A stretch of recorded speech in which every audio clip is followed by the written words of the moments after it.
looking down on people. Even now the Spirit is in many a pulpit.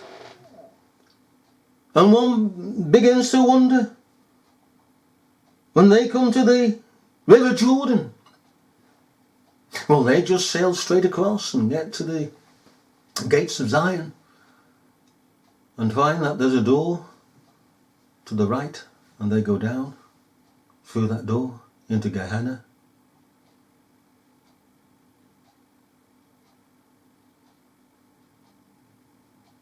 And sometimes we say to ourselves, how the hell can we be saved? How?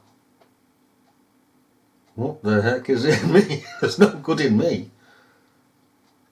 My dependence is upon a choice that God has made. And if He has not made that choice to save my soul, there's nothing I can do about it. That's a fearful thing. That's fear itself.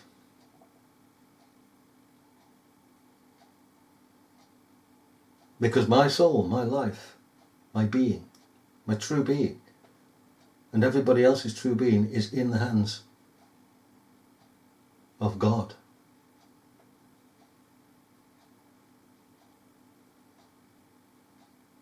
And we are told to watch. Therefore, for you know neither the day nor the hour wherein the Son of Man cometh. The NIV loves to take out Son of Man, as it does the Lord, and only begotten Son of God, where it can, and leave portions in, so as to gradually, over time, remove the whole lot. But we do not know. We should be ready, for we don't know the hour of our death, of our departure rather, because we don't die, we depart. The body dies, we depart. Of course, death and departure, same thing, intermingled, just like house, dwelling, residence.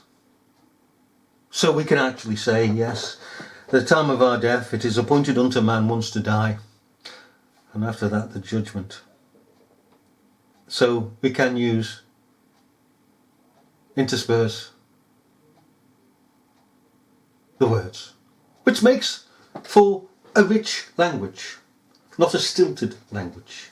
And Christianity brought back in the Reformation also a language that was stilted. We are now coming, ladies and gentlemen, into an age where more and more and more and more of the language that is used today is stilted. For instance, when I say stilted, well, I should explain myself. When I say stilted, we can see it all around us. There's one word used for one thing. Not many words used for the same thing. That is why we've got no great poets today. And no great essayists today. You've got the odd one or two, but as a general overall rule of what used to be, we've got none.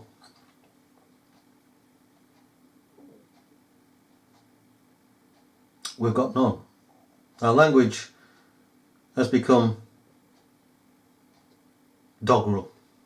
And as Leslie F. Church once said, you know, the spirituality of a nation by the language it uses.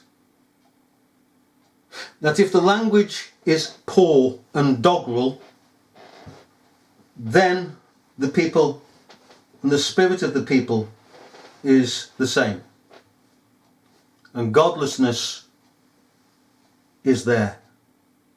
The richer the language, the richer the spirit of the nation.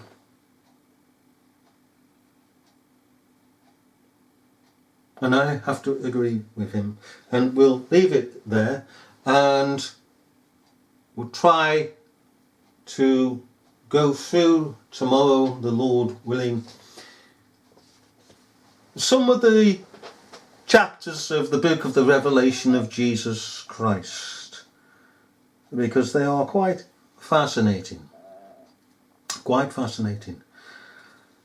and instructive, and I hope I've not exactly bored you.